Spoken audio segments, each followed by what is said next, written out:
नाशिकचे मनमाडमध्ये 7 वर्षाच्या मुलावर लैंगिक अत्याचार केल्याची घटना घडली आहे। नराधमा विरोधात अॅट्रॉसिटी आणि पोस्को कायद्याअंतर्गत गुन्हा दाखल करण्यात आलाय।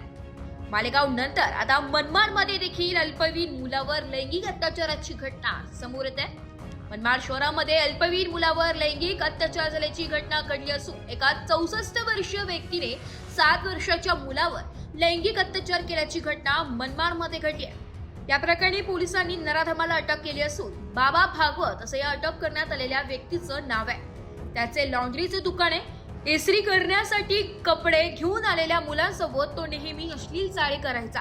त्याच्या विरुद्ध अॅट्रॉसिटी आणि पोस्को अंतर्गत गुन्हा दाखल करण्यात आलाय अशी माहिती डीवायएसपी महाजन यांनी दिली आहे व पुढील तपास डीवायएसपी बाजीराव महाजन यांच्या मार्गदर्शनाखाली मनमाड पोलीस करीत आहेत। मनमाड पोलीस स्टेशनला 938/25 अॅट्रॉसिटी कायदा आणि पोक्सो कायदा अशा या कलमाखाली गुन्हा दाखल झालेला आहे।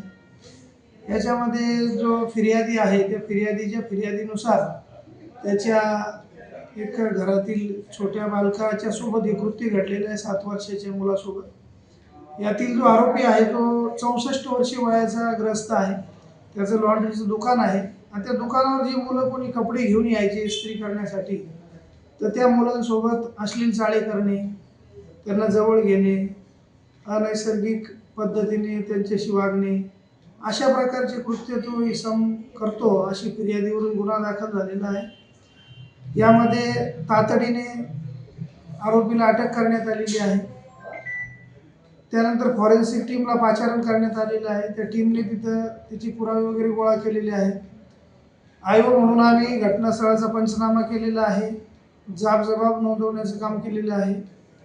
जे काही आरोपीच्या विरोधामध्ये कठोरातली कठोर ॲक्शन असते त्या सर्व करण्यात आलेले आहे आणि त्याचबरोबर त्या परिसरामध्ये गस्तसुद्धा वाढवण्यात आलेली आहे आणि कुठलाही कायदा सुव्यवस्थेचा प्रश्न निर्माण होणार नाही याची सुद्धा काळजी घेण्यात आलेली आहे।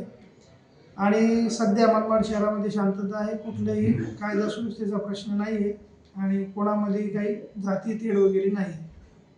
एस मराठी न्यूज साठी जिल्हा प्रतिनिधी विजय बडोते, नांदगाव।